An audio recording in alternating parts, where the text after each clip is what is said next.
Unit 6. Emotion. Recording 1.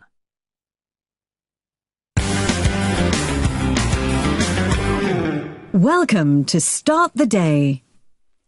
Hello, can I help you? Your call is important to us. Hello, can I help you? Sorry, all our operators are busy at the moment. Please hold. They put you in a queue for ages listening to this terrible music.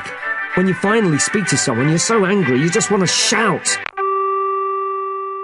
Anger. We all know the feeling.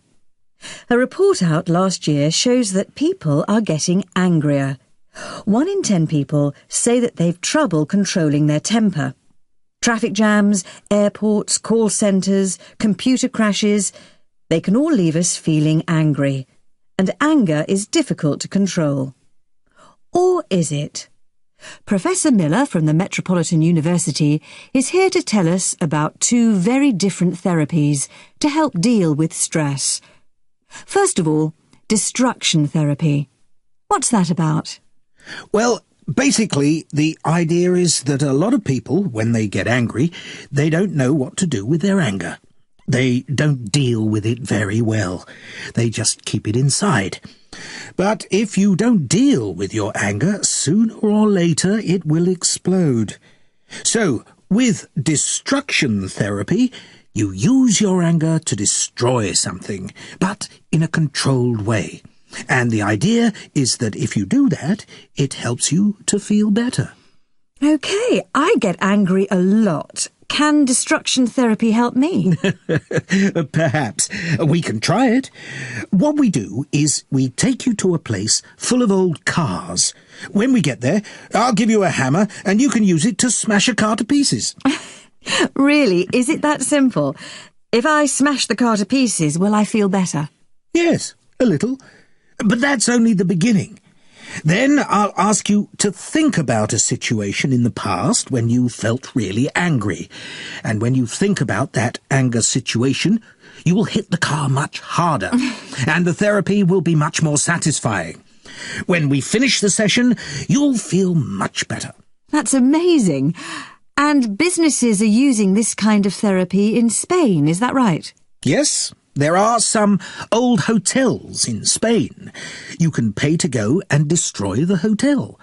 So, some companies who feel that their workers are stressed or they need to build a team send their workers to destroy the hotel. And it's a good way for them to get rid of that stress. It works. That's incredible. But there's another idea I wanted to ask you about. People say that laughter is the best medicine. And nowadays, laughter therapy is used in hospitals to help people with pain. That's right. So, how does that work? Well, if people laugh about something, they feel better. On average, children laugh up to 400 times a day. But when we grow up, we only laugh about 17 times a day. And it's not enough, because when you laugh, your body produces chemicals. And these chemicals make you feel happier. And they also make you feel less pain. So, in Mexico, for example, they use laughter therapy in hospitals. A group of people go around the hospital visiting the patients, and basically, they make them laugh by telling them jokes or doing something funny. And does it really work? Do people feel better afterwards? Absolutely. They feel better, and they don't need medicine. That's brilliant. So, in Mexico, laughter really is the best medicine. Yes, it looks like it. That's right. Unit 6. Recording 2. 1. If he shouts, I get angry. 2. If I see him, I'll tell him. 3. When they arrive, we'll eat. 4. When we get there, we'll phone you. 5. If I finish early, I go home. Unit 6. Recording 3. 1. What would you do if your laptop exploded? If my laptop exploded, I'd call for help. 2. What would you do if you lost your house keys? If I lost my house keys, I'd climb through the window. 3. How would you feel if your car broke down? If my car broke down, I wouldn't be happy. Unit 6. Recording 4.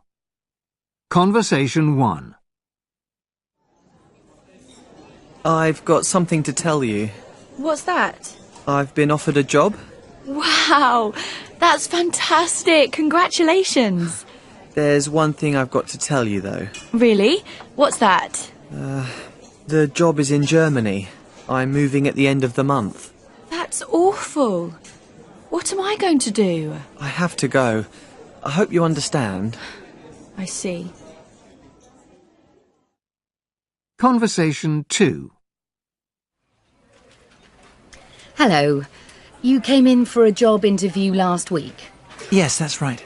Firstly, I'd like to say that we were very impressed with your interview. Oh, thank you. However, I'm sorry to have to tell you, but we've offered the job to someone else. Oh, that's a shame. Thank you anyway. I'm afraid the other candidate had more experience. I understand. But we'd like to keep your details in case another job comes up in the future. Okay. Conversation 3. You'll never guess what. What? I've just won some money in a creative writing competition. You're joking? No, really. That's amazing. How much did you win? €2,000. You lucky thing. How fantastic. How are you going to spend it? Actually, I've got so many bills to pay. I'll spend it on that. Well, it's good news anyway. Conversation 4. I'm afraid I've got some bad news. What is it? Oh, I've had an accident. I crashed the car. No, that's terrible. Are you okay? Yes, I'm fine. Oh, that's lucky. But I'm afraid the car isn't. Oh, that doesn't matter. You can get the car fixed. Unfortunately, it was your car. My car? You mean you crashed my car? How did that happen? Well, you see, I was pulling out... Conversation 5. Dad, I've got some good news for you. What is it? Well, you know I was waiting to hear from the university? Yes? Well, I'm really pleased to tell you that they've offered me a place. Oh, that's wonderful news, dear. Well done. Oh, I'm so pleased for you. There's only one problem, though. What's that? It means I'm leaving home. Well, of course we'll miss you, but it's fantastic news. Conversation 6. There's something I've got to tell you. What's the matter? I split up with Fabio. Oh no, that's terrible. I'm really sorry to hear that. No, it's okay, actually. I'm pleased about it. But guess what? What? He's already got a new girlfriend. No, that's really annoying. Yeah, and they've got engaged. You're joking. Conversation 7. Bad news, I'm afraid. What is it? Steve's lost his job. Oh no, that's awful. I'm really sorry to hear that. Do you want to hear the good news, though? Yes. The company is paying him £30,000. Really? He's going to travel round the world. Oh, that's amazing. Unit 6. Recording 5. 1. I've got some good news for you. 2. I'm really pleased to tell you. 3.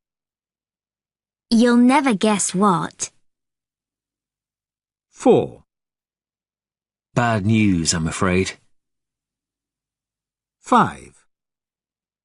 I'm sorry to have to tell you. 6. I'm afraid I've got some bad news. 7. Unfortunately, there's something I've got to tell you. Unit 6. Recording 6. 1. Congratulations! 2. That's fantastic news. 3. That's a shame. 4. That's awful. Unit 6. Recording 7. 1. You lucky thing!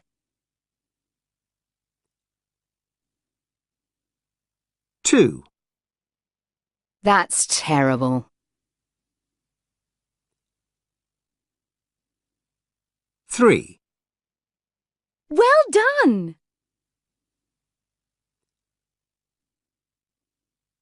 4. I'm so pleased for you!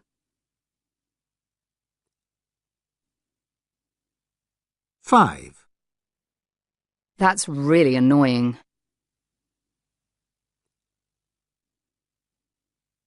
6. That's awful. I'm really sorry to hear that.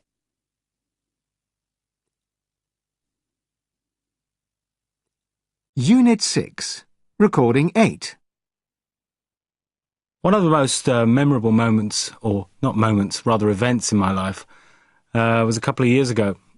It all started one day when I was at work, and my brother phoned me out of the blue and said, what are you doing the weekend of September 23rd or whatever it was? I said, I don't know. He said, well, book a flight to Norway. My brother lives in Norway, and I live in England. So I said, why? He said, I'll let you know when you get there. It's a surprise. So weeks went on, and I tried to work out what this could be, but I had absolutely no idea. So the weekend in question came about, went to the airport, got on my flight, and I was met there by somebody I'd never met before. He just came up and said, are you Stig? I said, yes. He said, okay, come with me. So I went with him to the car. We drove for a little while, and I tried to kind of get it out of him where we were going, but he wouldn't tell me anything. He pulled up outside a hotel, and there was my brother, and my half-brother, and my 2 half-sisters there waiting for me. I was thinking, what on earth is going on? And my brother just said, I realise that we don't spend enough time together, so I've gathered you all here, and I've planned a weekend for you. And we're like, oh, cool, so what are we doing? I'm not telling you. Okay, fine. Next thing, we got on a boat, and he took us out to a lighthouse.